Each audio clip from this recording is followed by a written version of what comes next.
تفسیر قرطبی میں ہے کہ ایک تجارتی قافلہ جو ملک شام سے مصر جا رہا تھا راستہ بھول کر اس غیر آباد جنگل میں پہنچ گیا۔ قافلے کے لوگ پانی کی تلاش میں سرگرداں تھے کہ ایک شخص مالک بن دبھر اس کنویں تک پہنچ گیا۔ اس نے پانی لینے کے لیے ڈول ڈالا۔ حضرت یوسف علیہ السلام نے ڈول کی رسی پکڑ لی۔ مالک بن دبھر نے ڈول کو بھاری دیکھ کر اوپر کھینچا، لیکن جب اس نے ڈول کے ساتھ ایک نوعمر بچے کو دیکھا تو خوشی سے پکار اٹھا، ارے بڑی خوشی کی بات ہے، یہ تو بڑا اچھا لڑکا نکل آیا۔ تفسیر خازن میں ہے کہ مالک بن دغر اور اس کے ساتھیوں نے انہیں سامان تجارت قرار دے کر چھپا لیا تاکہ کوئی اس میں شرکت کا دعویٰ نہ کر دے۔ ابن کثیر لکھتے ہیں کہ سوتیلا بھائی روزانہ کھانا لایا کرتا تھا۔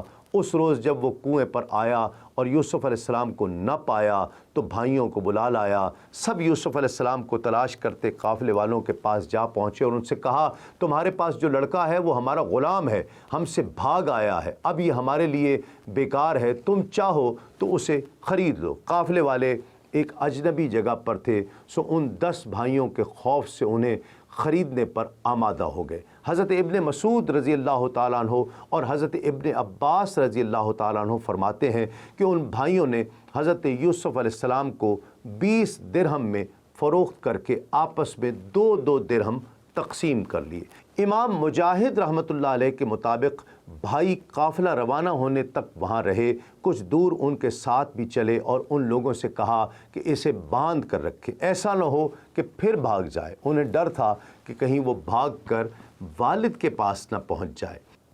تفسیر ساوی میں ہے کہ پھر مالک بن زور اور اس کے ساتھی حضرت یوسف علیہ السلام کو مصر لے آئے۔ اس زمانے میں مصر کا بادشاہ ریان بن ولید بن نزدان املیقی تھا اور اس نے اپنی عنان سلطنت قطفیر مصری کے ہاتھ میں دے رکھی تھی۔ تمام خزائن اسی کے تحت تصرف تھے، اسی کو عزیز مصر کہتے تھے اور یہ بادشاہ کا وزیر اعظم تھا۔ جب حضرت یوسف علیہ السلام مصر کے بازار میں بیچنے کے لیے لائے گئے تو ہر شخص کے دل میں آپ کی طلب پیدا ہوئی اور خریداروں نے قیمت بڑھانا شروع کی، یہاں تک کہ آپ علیہ السلام کے وزن کے برابر سونا، اتنی ہی چاندی، اتنا ہی مشک اور اتنا ہی ریشم قیمت مقرر ہوئی۔ عزیز مصر نے اس قیمت پر آپ علیہ السلام کو خرید لیا اور اپنے گھر لے آیا۔ دوسرے خریدار اس کے مقابلے میں خاموش ہو گئے۔ عزیز مصر کے آپ علیہ السلام کے متعلق گمان کے بارے میں قرآن مجید میں ارشاد باری تعالیٰ ہے، اور مصر کے جس شخص نے اسے خریدا وہ اپنی بیوی سے بولا، انہیں عزت سے رکھ، شاید ان سے ہمیں نفع پہنچے یا ان کو ہم بیٹا بنا لیں۔ ناظرین اکرام، حضرت یوسف علیہ السلام محل میں بڑے سکون اور اطمینان کے ساتھ رہ رہے تھے۔ عزیز مصر آپ کی دیانت، شرافت، پاکیزگی، سچائی اور بردباری سے بے حد متاثر تھا، لیکن ابھی اللہ رب العزت کو حضرت یوسف علیہ السلام کو مزید امتحانات سے گزارنا تھا۔ کچھ ہی عرصہ گزرا تھا کہ آپ سن شباب پر پہنچ گئے۔ عزیز مصر کی بیوی زلیخا آپ کے حسن سے بہت متاثر تھی۔ وقت گزرنے کے ساتھ ساتھ اس کی نیت بدلنے لگی اور اس نے آپ پر ڈورے ڈالنے شروع کر دیے۔ تفسیر کبیر میں مرقوم ہے کہ حضرت یوسف علیہ السلام انتہائی حسین و جمیل نوجوان تھے۔ جب زلیخا نے آپ علیہ السلام کے حسن و جمال کو دیکھا تو اس نے آپ علیہ السلام کے بارے میں لالچ کیا اور موقع پا کر یوسف علیہ السلام کو پھسلانے کی کوشش کی تاکہ وہ اس کی ناجائز خواہش پوری کرے۔ زلیخا نے مکان کے تمام دروازے بند کر کے حضرت یوسف علیہ السلام کو اپنی طرف دعوت دی۔ حضرت یوسف علیہ السلام چونکہ زلیخا کے گھر میں ہی رہائش پذیر اور اسی کی پناہ میں رہتے تھے، اس لیے اس کی بات نظر انداز کرنا انتہائی مشکل تھا۔ لیکن جب آپ علیہ السلام نے خود کو ہر طرف سے گھرا ہوا پایا تو اپنے عزم و ارادے پر بھروسہ کرنے کی بجائے پہلے اللہ رب العزت کی پناہ مانگی، پھر زلیخا کو نصیحت کرتے ہوئے فرمایا، بے شک عزیز مصر نے میری پرورش کی ہے، مجھے رہنے کے لیے اچھی جگہ دی، تو کیا اس کا یہ بدلہ ہے کہ میں اس کے اہل خانہ میں خیانت کروں؟ ایسا ہرگز نہیں ہو سکتا، اور جو ایسا کرے وہ ظالم ہے، اور ظالم کبھی فلاح نہیں پاتے۔ حضرت یوسف علیہ السلام انتہائی پاک دامن تھے، اور آپ کی پاک دامنی رب تعالیٰ نے قرآن مجید میں